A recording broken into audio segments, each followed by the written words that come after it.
संपूर्ण जग हे ऊर्जा क्षेत्रामध्ये न्यूक्लिअर एनर्जीकडे जात आहे। याचं कारण आपल्याला जर क्लीन एनर्जी पाहिजे असेल तर जोपर्यंत बेस लोडला न्यूक्लिअर एनर्जी आपण आणत नाही तोपर्यंत कार्बन फ्री अशा प्रकारची एनर्जी आपल्याला मिळू शकत नाही। अमेरिकेसारखा देश आहे ज्यामध्ये जवळपास 49% त्यांची एनर्जी ही न्यूक्लिअर आहे। सगळ्या प्रगत देशांमध्ये न्यूक्लिअर एनर्जीचा मोठ्या प्रमाणात आता उपयोग होतोय। भारतासारखा जो प्रगतिशील देश आहे ज्याच्यामध्ये खूप मोठ्या प्रमाणात आता आपली एनर्जीची रिक्वायरमेंट वाढते आहे आणि सोलर विंड हे जे काही रिन्युएबल्स आहेत याच्यामुळे एनर्जी तर मिळते पण ती 24/7 मिळत नाही, ती रिलायबल मिळत नाही।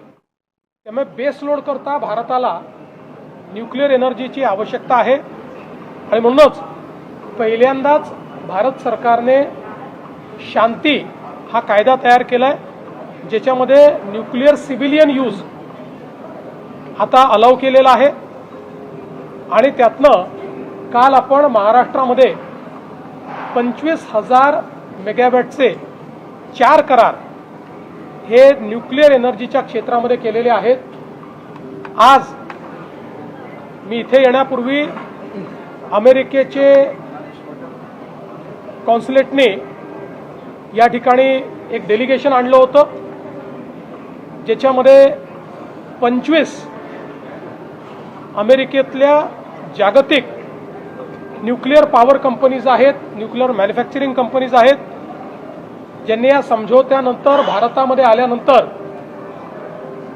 दिल्लीनंतर आपला एकमेव कॉन्क्लेव्ह किंवा चर्चासत्र हे महाराष्ट्रात केलं।